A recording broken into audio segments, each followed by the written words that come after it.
alguien que me gusta siempre tratar con él porque tiene experiencia, es de profesión abogado, es político y siempre tiene ganas de participar y le gusta mucho la democracia como a todos nosotros, ¿no? No voy a creer que él es exclusivo.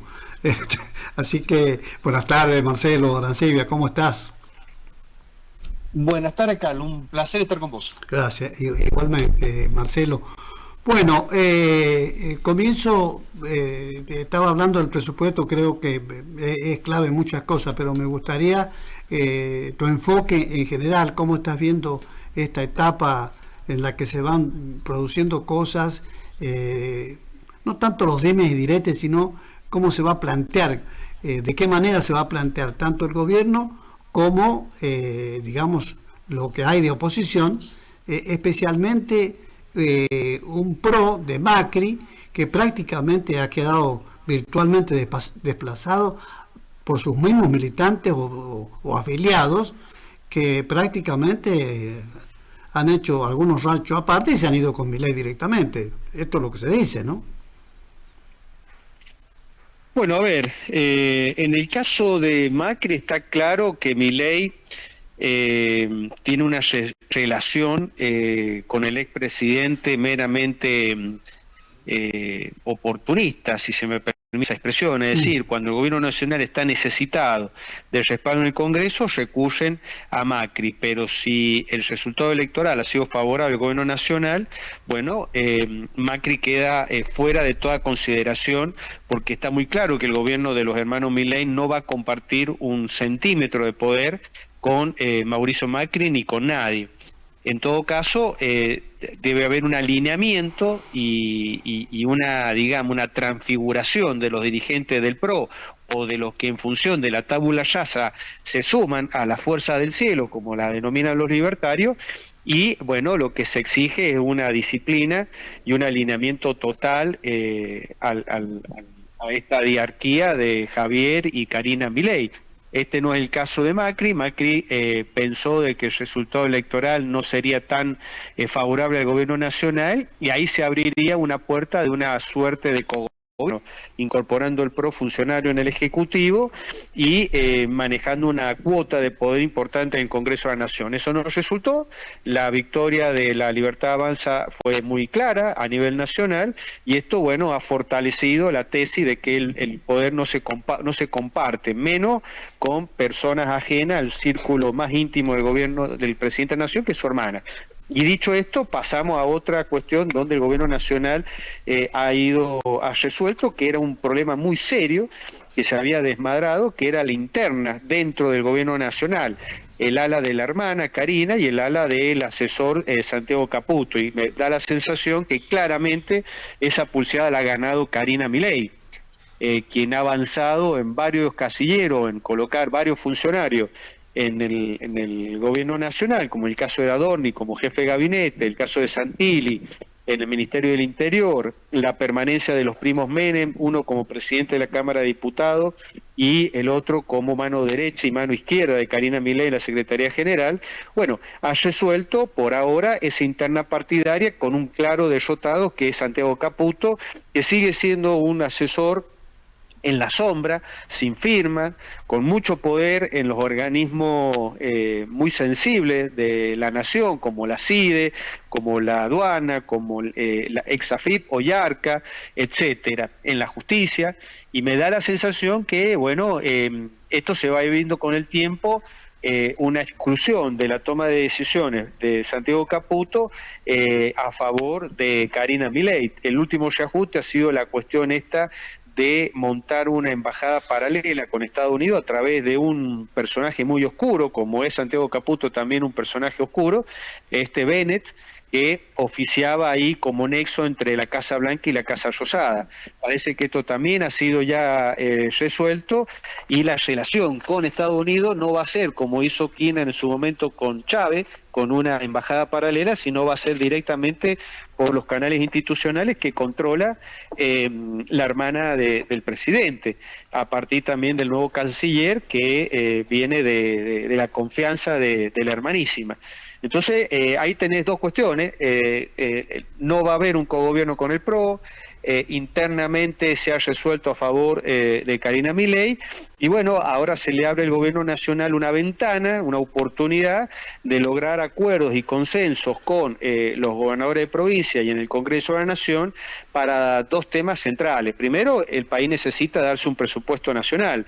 Esto es indispensable. No se puede seguir gobernando sin presupuesto porque somos una democracia y cada gasto debe tener una expresión del Congreso, que es la ley que define cómo se recauda y cómo se gasta, y la que da legitimidad a los gobiernos nacionales y a la relación federal entre nación y provincia.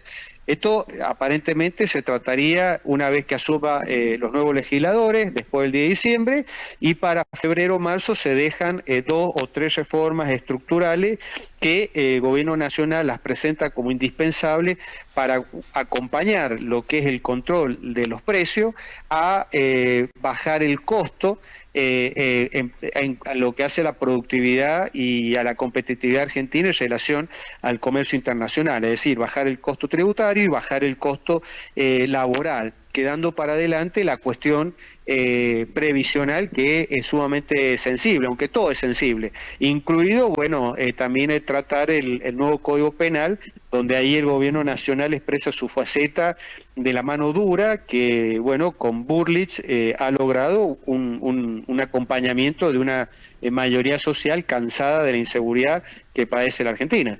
Claro, y básicamente creo que en línea con todo esto, habrá que ver cómo sigue la tarea de un gobierno que ya las primeras pistas son, como decías vos, tener una buena relación con los gobernadores,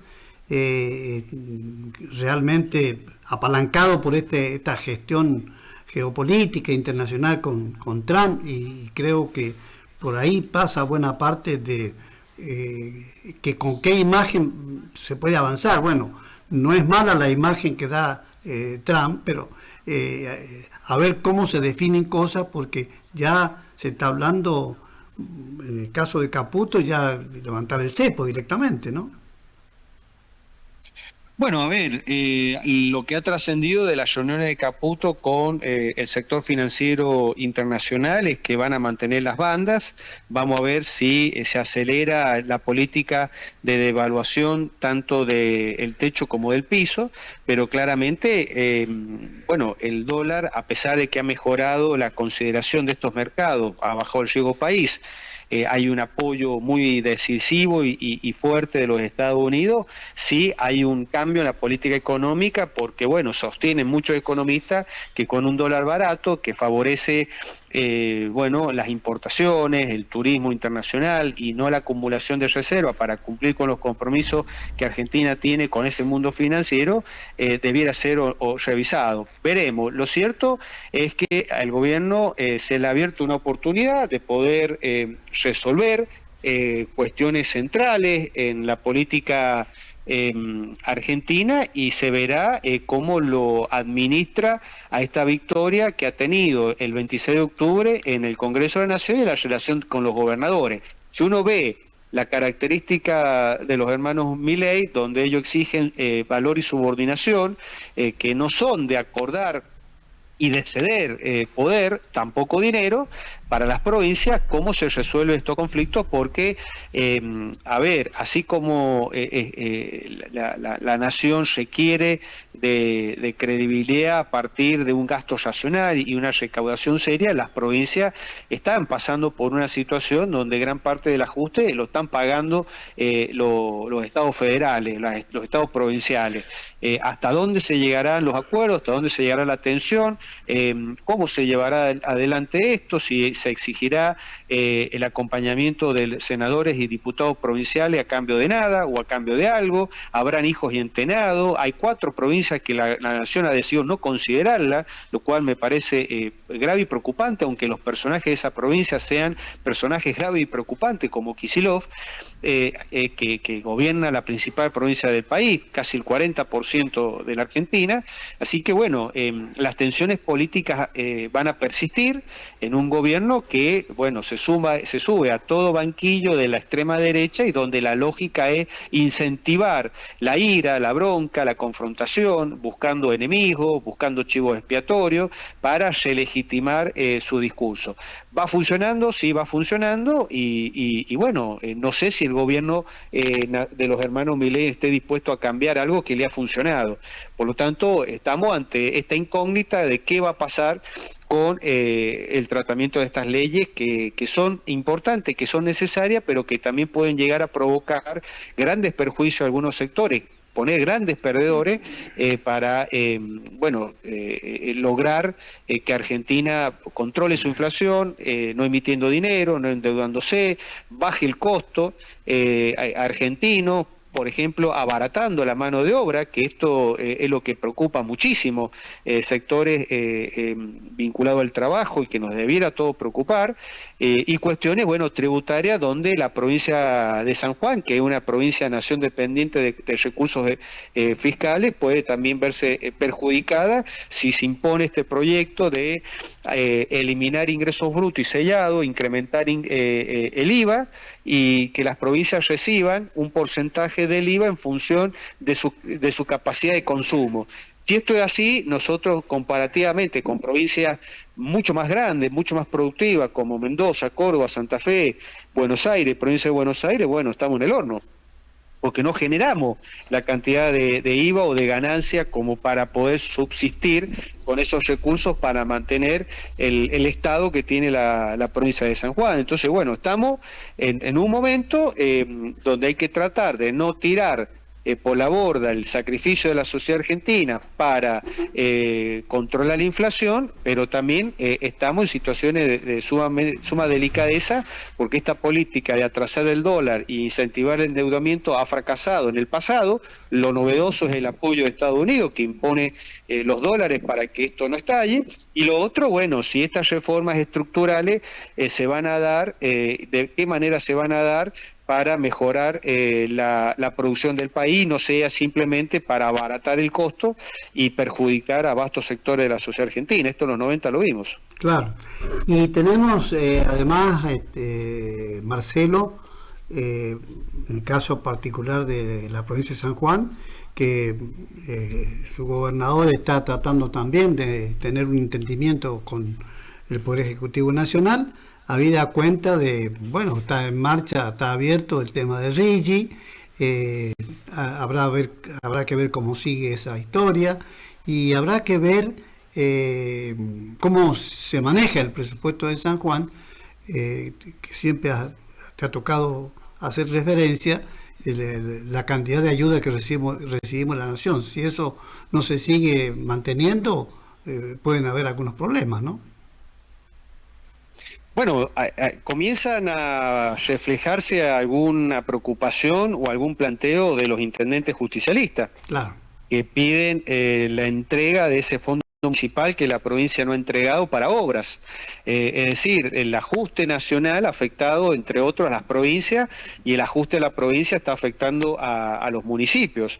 Y bueno, esto se verá cuando, una vez se apruebe el presupuesto nacional, se trate el presupuesto de la provincia de San Juan, cómo queda esto en la legislatura. No hay que olvidar que el peronismo tiene una mayoría en la legislatura de la provincia de San Juan, y habrá que ver cómo aborda el presupuesto que mande el Ejecutivo, que mande el gobernador Orrego para su tratamiento. También entramos en un escenario novedoso, donde en una elección en la provincia de San Juan, el peronismo gana estas elecciones en cantidad de votos, aunque pierde un diputado nacional, que era sabido que eso iba a ocurrir, una Libertad Avanza que los encuestadores daban por una derrota catastrófica, y termina siendo una excelente elección y consagrando un diputado nacional, y un gobierno provincial que puso toda la carne del asador y que ahora no sabe si va a autorizar o no a su vicegobernador a asumir el cargo de diputado nacional, y que, bueno, ha quedado ahí en un segundo puesto y se verá si esto tiene una repercusión en la legislatura, y lo vamos a tener este jueves. Este jueves, cuando la legislatura se vote al próximo fiscal general de la Corte, veremos si el oficialismo logra consagrar a su candidato, que es el doctor Baigorri, para lo cual va a necesitar del acompañamiento no solo ya del bloquismo, que no es suficiente, o del diputado Angaco, sino también el apoyo del justicialismo y de la Libertad Avanza. Hasta el momento el justicialismo le ha dado gobernabilidad a Orrego porque ha permitido que las leyes que ha remitido a la legislatura sean aprobadas, a veces con el acting de que no me gusta, no las apoyo, pero siempre cuando llega el momento a votar un diputado se para, otro se ausenta, etcétera, y los números estaban. Ahora hay que ver cómo asimila o asume el peronismo esta victoria, porque todos sabemos que el peronismo debe estar oliendo, digamos, la posibilidad de retorno al poder del 2027, cómo lo asume esta victoria en la legislatura, si va a seguir con esta postura de acompañar, porque todos sabemos que el origen de esa legislatura fue manchada por el Tribunal Electoral cuando no suspendió las elecciones de diputados y no la hizo junto con la de gobernador o vice, que el resultado hubiese sido otro y la composición de la legislatura hubiese sido de una mayoría por parte del oficialismo de Cambia San Juan, cosa que no sucedió por un capricho del Tribunal Electoral. Bueno, se verá este jueves cómo ha quedado el escenario en la provincia de San Juan, si va a persistir esta colaboración que viene de la época de Gioja Basualdo, o han cambiado los términos y el peronismo ha decidido volver al poder utilizando la mayoría en la Cámara de Diputados para frustrar las aspiraciones legislativas del oficialismo de San Juan. ¿Cuál es el número que tiene? Eso va a ir no solamente con el fiscal general, también con el presupuesto provincial, con la cuestión de habilitaciones de la actividad minera. Es decir, el peronismo tiene hoy un poder de fuego para decidir sobre la suerte del gobierno de Orrego, quien va a tener que repensar en cuanto a la reconstrucción de un oficialismo, de una mayoría y una vinculación con la nación, para no terminar siendo un mero gobierno de transición. A ver, ayúdame un poquito. ¿Cómo está constituida la Cámara de Diputados? ¿Cuántos son del peronismo? Y el resto, ¿cómo está integrado, Marcelo? Bueno, el oficialismo tiene, de 36 diputados, tiene 12. 12. Ha logrado un interbloque con los 4 bloquistas que fueron electos en la lista justicialista, con el diputado departamental de Angaco, que también fue electo en la lista justicialista, y tenés 17. La mitad más uno se consigue con 19 diputados.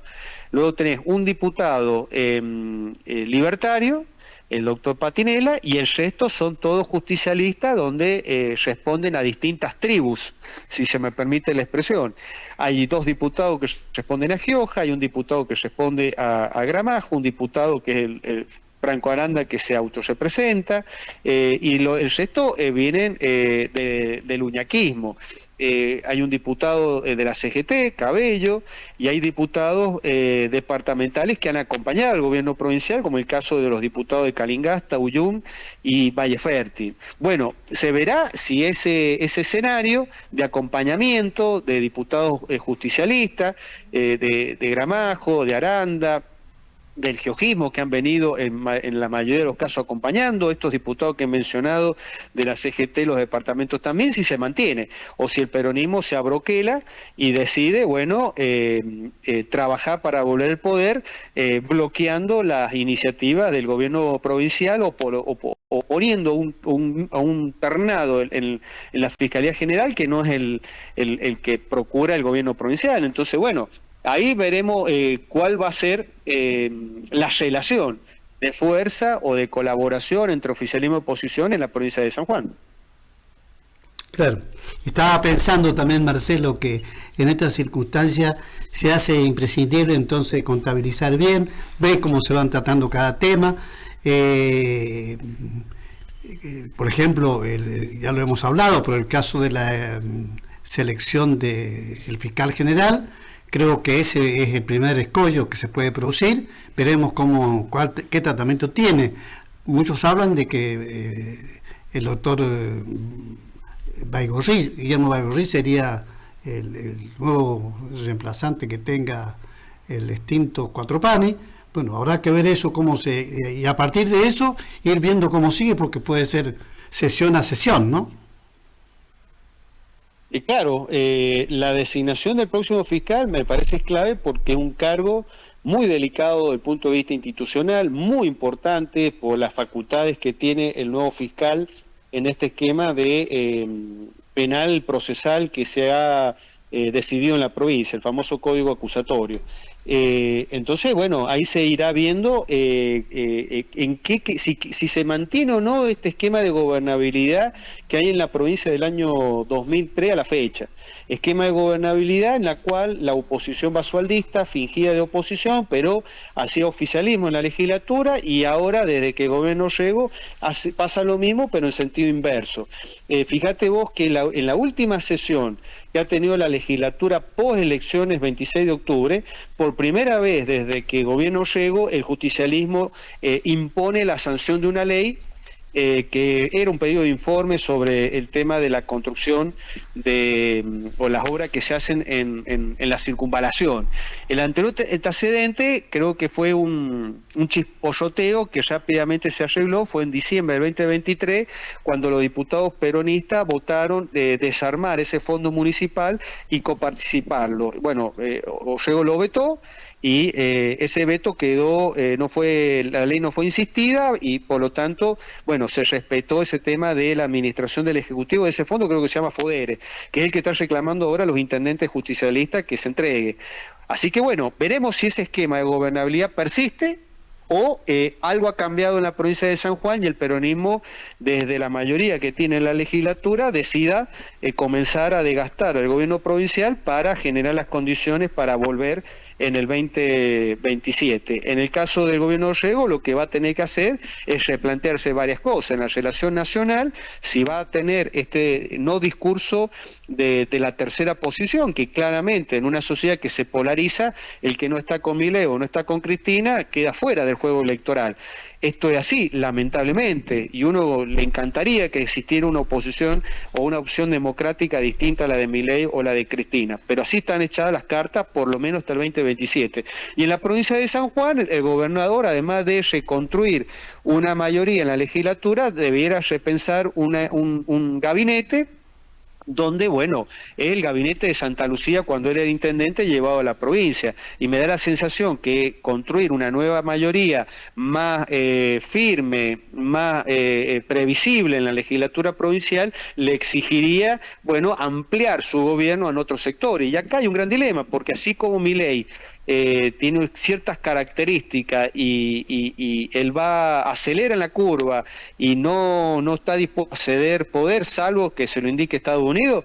Bueno, en el caso del gobernador de Orrego tiene características muy similares, de aquellos que creen que que en democracia no se cede poder, porque ceder se interpreta a un signo de debilidad. A veces cuando vos caes en esa trampa, bueno, por no ceder algo perdés todo. Y estas son las cuestiones que deberá resolver el gobierno provincial, porque le ha tocado un periodo de gobierno de vaca flaca. Claro, y pensaba también, por lo que me escribe la gente, Marcelo, cuál va a ser el comportamiento que va a tener el bloquismo con un Rueda, por ejemplo, presidente del bloquismo, que fue, bueno, hombre de absoluta confianza del ex gobernador Uñac. Y naturalmente me parece que, aunque por ahí se dio una cosa adversa hacia Uñac, creo que ahora, bueno, se pueden producir otras cosas, ¿no? Nadie sabe. El bloquismo ha dado muestra de sobra que es un partido ultra pragmático. Así como se abrazó a la causa georgista uñaquista y la abandonó, y se abrazó a la causa orreguista, mañana puede nuevamente abrazar otras causas, la de los libertarios o la del peronismo. Es un partido que es una caricatura de lo que fue otrora. Bravo hacía eso, pero Bravo conducía. Sí, Bravo se abrazaba a los militares o a los civiles para conservar el poder. Nunca lo hacía para conservar una docena de cargos. Bueno, el bloquismo ha entrado en esta lógica, en esta caricatura, que por conservar una docena de cargos, bueno, cualquier arreglo le viene bien. Eso se ha convertido el bloquismo y bueno, ha tenido la muñeca política, la capacidad como para sacarle primero a Gioja, después a Uñac, cargos que si lo fuesen a buscar en términos electorales no tendrían los votos.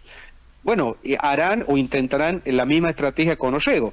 Y si ven que Ollego se cae y que no tiene chance hacia la reelección del 2027, a mí no me cabe la menor duda que el bloquismo buscará un nuevo horizonte y dirán, no, esto no es traición, es pragmatismo en nombre de que para nosotros San Juan está primero y es la política federalista de nuestra historia. Bueno, cada uno interpreta la historia y lo que es la defensa de la provincia a su manera.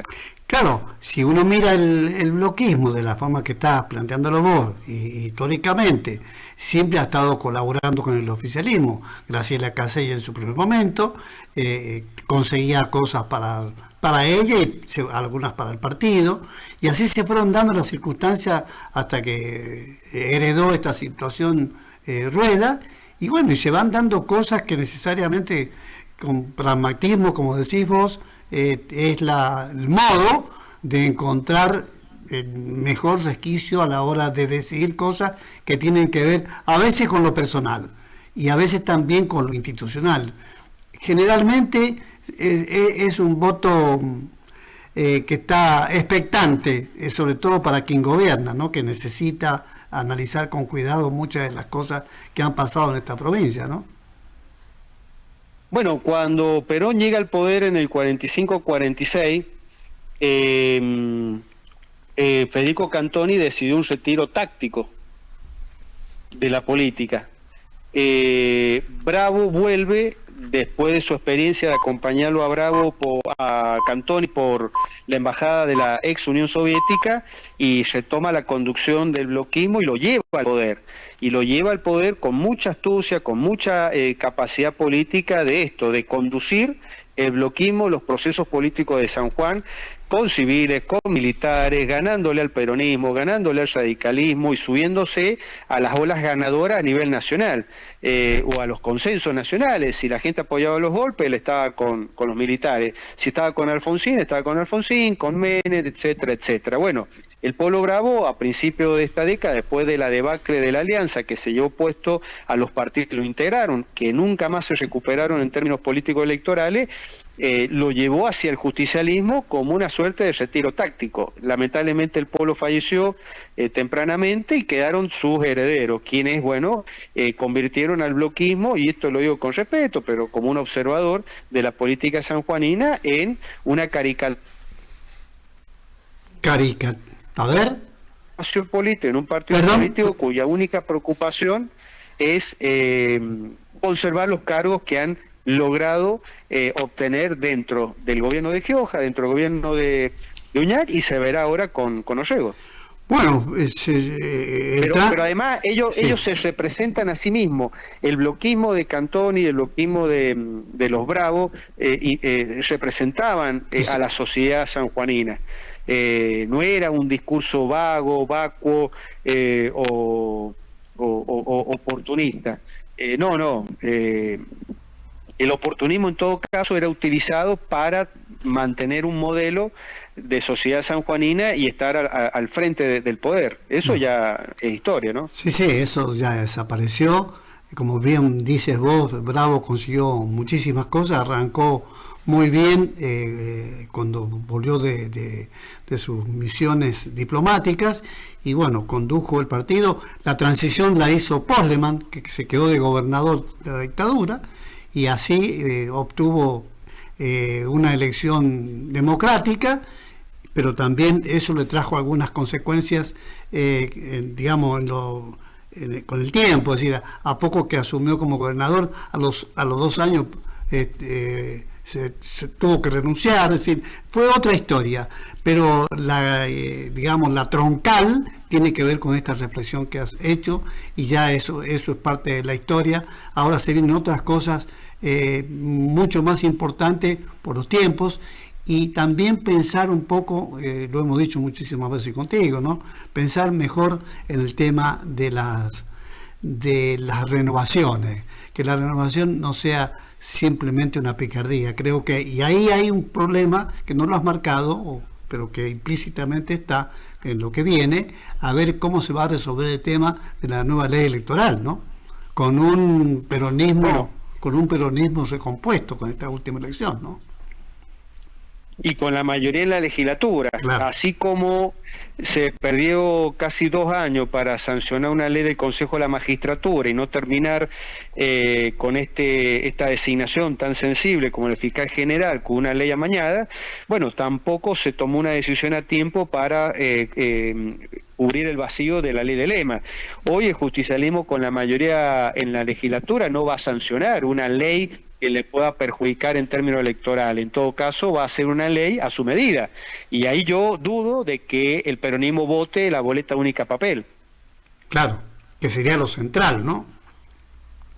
Sí, no lo va a hacer porque ellos, y Kicillof lo dijo el domingo 26 de la noche, casi llorando de que, bueno, no le permitieron militar la boleta papel y la boleta sábana. Y cuando ellos dicen así, es un eufemismo de salir a comprar votos. Claro. ¿O qué cree que pasa cuando hay una elección y hay miles de combi, de taxi pagados por la provincia o los municipios que te llevan a votar gente? ¿Qué cree que la gente que sale de esos vehículos sale con los bolsillos vacíos, sale con la boleta? Claro. Y una última... Sale con la boleta, que le dan la boleta y bueno, ¿qué pasa ahí adentro? Algún día alguna persona se sincerará y dirá, bueno, a mí me dieron esto, aquello, no me dieron nada.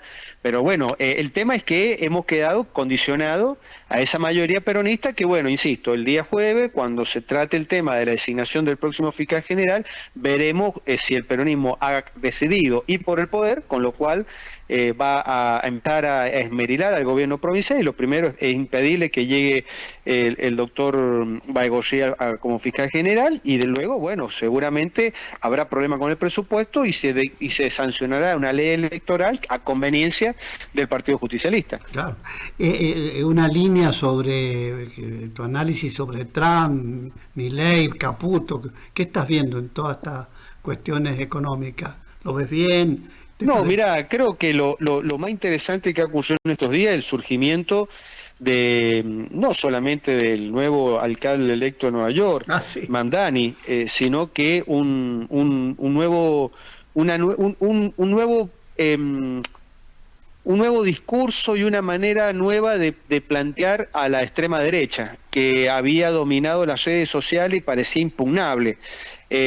Invencible, administrando la ira y la bronca y controlando ese enano fascista que mucha gente lleva adentro y que en términos electorales había resultado ganador no solamente en Estados Unidos, sino en Argentina, en Brasil, con Bolsonaro, posiblemente en Chile y en muchos países europeos donde la extrema derecha va ganando las elecciones con total transparencia y honestidad, pero con un discurso muy preocupante, porque es un discurso que va al choque, que va al odio, que va a generar bronca, a dividir a la sociedad, etcétera. Y digamos que las fuerzas políticas democráticas se habían quedado sin el instrumento, sin discurso, sin estrategia para poder enfrentar electoralmente a este nuevo fenómeno.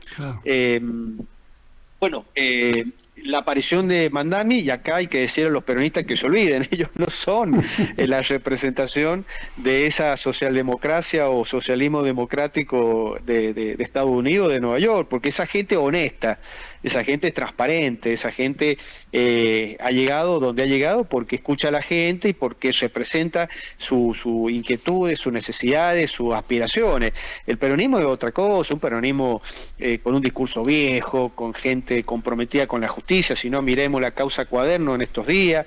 Entonces es muy interesante que en Argentina, que Provincias Unidas no pegó, no logró un espacio importante, incluso el gobierno provincial de San Juan, que se encerró en el discurso provincial, tampoco logró, bueno, pero existe gente que si hace política, que escucha a la gente, que empieza a representar sus necesidades, sus inquietudes, sus aspiraciones, bueno, vos podés confrontar con esta ultraderecha que desde el atril te trata al que no piensa como vos, como parásito mental, que genera odio, que genera exclusiones. Me parece el fenómeno más interesante que ha ocurrido en estos últimos tiempos en el mundo, porque Milei es un copy-pego de esas estrategias que nacen fundamentalmente en Estados Unidos de mano de Donald Trump. Y este fenómeno que ha aparecido en Estados Unidos y que seguramente va a ser el gran debate de esta nación en las elecciones intermedias y en las que se hagan el 28 para presidente, tarde o temprano va a llegar a San Juan, allá a la Argentina. Entonces hay que preguntarse cómo capitalizar ese discurso, esa forma de interpretar a la gente y hacer política que no esté manchada con corruptos y con personas que, no pueden decir las cosas que dice Mandami porque ellos se han encargado de destruirle la vida a la gente. Claro. Perdón, ¿y la causa Cuaderno te parece que corre la misma suerte el kirchnerismo que lo que pasó con Vialidad, no? Mira, uno que más o menos ha leído sobre la causa Cuaderno, Vialidad, se dice, bueno, San Juan, el peronismo sacó el 33% de los votos y hay que atribuírselo a un milagro. Es decir, hay cuestiones que uno solo puede explicarlo más allá de lo racional, en el campo de la fe, porque, a ver, en Cuaderno la gente va a poder ver. Lamentamos mucho de que este es un juicio que va a haber años porque se va a hacer una audiencia por semana, 4 horas el día que se haga la audiencia y hay cientos y cientos de expedientes, pero es la clave de cómo fue la corrupción del gobierno de los Kirchner, del Néstor y los dos de Cristina. A ver, si la sociedad ve eso y sin perjuicio de eso vota a quienes han formado parte de esta asociación ilícita, porque esta causa va a ser muy difícil que no se la condene a Cristina por asociación ilícita. Y la asociación ilícita significa que desde la presidencia de la Nación hasta el intendente del pueblito más chico que entraba en esta joda de la corrupción de la obra pública, y tienen que ir todos presos. Y si no da el sistema carcelario para albergar a todas estas personas, bueno, que debe haber un castigo electoral, un castigo social. Un cambio de cultura política, que lo que uno aspira que ocurra cuando estas causas se tramitan y son públicas, porque uno puede acceder a través de los medios modernos de comunicación, como YouTube, etcétera. Entonces, bueno, cuando dice, 33%, ahora lo ve a Uñac haciéndose reportaje en Infoba, tirándose como un posible candidato nacional, seguramente para ver si puede volver a ser gobernador de la provincia de San Juan. Y te deja un poco, digamos, un sabor amargo de que a pesar de lo evidente, de lo probado, hay gente que, bueno, sigue viendo el peronismo como una opción. Y cuando uno ve aparecer estos fenómenos en Estados Unidos, que no es solamente Mandami es porque es Nueva York, la capital del capitalismo mundial, pero hay una cantidad de gobernadores, de alcaldes, de legisladores norteamericanos del Partido Demócrata que claramente están planteándole a Trump una alternativa en su campo, no solamente en las redes sociales, sino fundamentalmente en lo que a ellos les gusta decir la batalla cultural, que es la batalla por reducir los márgenes de desigualdad y plantear una verdadera libertad donde, nadie te tenga que decir qué tenés que hacer y qué no hacer.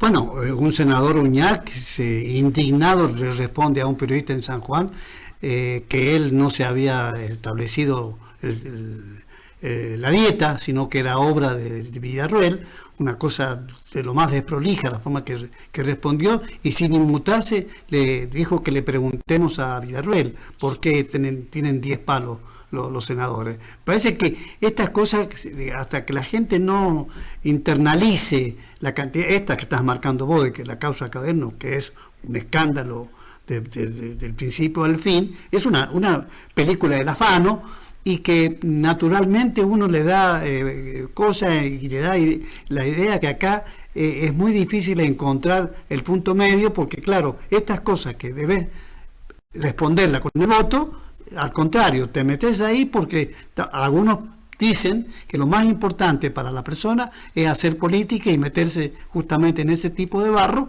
porque la política la consideran una cosa fácil para conseguir plata, y esto sí que es una verdadera trapisonda, ¿no? Carlos, acá el peronismo ha resucitado y tiene chance de volver porque el actual gobierno provincial no hizo los capítulos vialidad provincial, cuadernos o tesoro y los sauces como se ha hecho el gobierno nacional y la justicia nacional.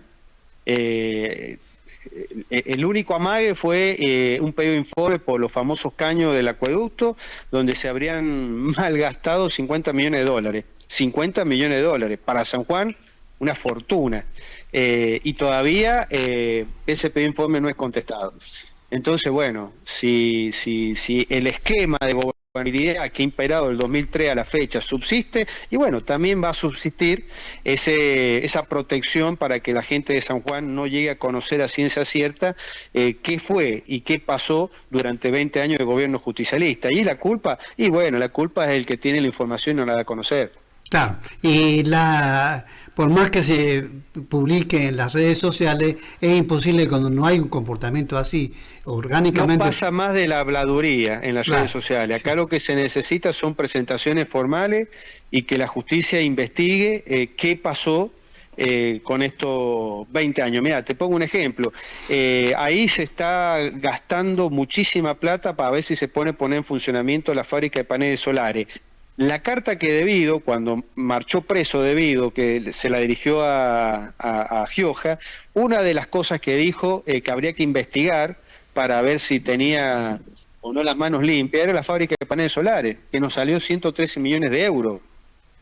113 millones de euros y no puede funcionar si no completar la maquinaria, comprando millones y millones de dólares de laminadora, y ahora tenés que traer todos los insumos porque se pretendía que fuera la ex electrometalúrgica andina lo que diera la materia prima básica para la fabricación de los paneles, y la electrometalúrgica quebró, cerró, entonces hoy tenés que importar todo. Claro, bueno, pero era entonces, sí, pero como decís vos, es el momento de investigar a fondo eso, más allá, eso no se ha hecho. No se ha hecho, y me parece. No se ha hecho, y bueno, hay una causa, insisto, Caño en diputado, que duerme el sueño de los justos. Claro. Y hay otras resoluciones que se han hecho en la gestión. Hay un listado enorme de causas que se podrían investigar para sacarnos las dudas. Y bueno, no se hace, entonces después no nos quejemos de que el peronismo vuelva. Ojo, y es muy importante recuperar, recuperar el sentido de la necesidad de que digamos la verdad definitivamente, y no salvemos a tipos que seguramente están rogando que no se tomen estas cosas, o están haciendo los deberes de una manera torcida para justamente esto que decís vos, no se tocan estos temas. Y si estos temas no se tocan, volverán a pasar 20 años más que no se tocaron, y después, como dicen ustedes, con la prescripción se soluciona todo. No se soluciona todo. En democracia no tendría que ser así. No, lo que va a ocurrir es lo que pasó a nivel nacional, porque no se hicieron las cosas que había que hacer en el gobierno de Macri, y volvieron peores. Y la sociedad, cuando llegó el momento, decidió sacarse a todo encima. Claro. Y ahí está Milei. Entonces, bueno, habrá que preguntarse que como en San Juan las cosas siempre pasan tarde, 4 o 8 años tarde lo que pasa en la nación, si en el 27 la gente dice no, son todo lo mismo, venga otra cosa. Y ahí vos abrís las puertas y la caja de Pandora y te puede salir cualquier experimento. Bueno, aquí me escriben, Marcelo, nunca entregó la COVIAR los inventarios y arrancó con 50 millones de dólares. Decime dónde están. ¿Por qué no quieren hacer el inventario? ¿Por qué no lo quieren? La lista de cosas de auditar, de investigar para esclarecer, eso, bueno, nunca se hizo. Por lo tanto, ahí hay un incumplimiento electoral muy fuerte de este gobierno, que la sociedad habrá que preguntarse si el 26 de octubre alguna parte no se lo cobró, porque el gobernador electo recibió el 50% de los votos y hoy conserva el 30-31. 30. Bueno, hay que preguntarse por qué la gente cambia de opciones políticas. No hay que echarle la culpa al electorado, hay que preguntarse qué hicieron para que la gente confiara en otros candidatos. Claro que Candidatos que incluso en la campaña no dijeron nada. está bien. Ni siquiera se quejan del peronismo. Ya eso sería el colmo de los colmos. Gracias, Marcelo, por estos minutos. No, por favor, gracias a vos. Bueno, ahí estaba Marcelo Arancibia con reflexiones muy valiosas, muy interesantes respecto de lo que está pasando y de lo que sigue pasando y lo que tiene que pasar respecto en un San Juan que necesita varias cosas que resolver. Por ejemplo, el análisis del nuevo fiscal general de la Corte de San Juan, que en este caso, por el fallecimiento de 4 panes, ya hay una terna. Una de ellas, uno de los indicados o elegidos o ternados es Guillermo Baigorri, y por supuesto me parece que eso va a costar un poquito a la hora del debate en la Cámara de Diputados. Ya venimos con más.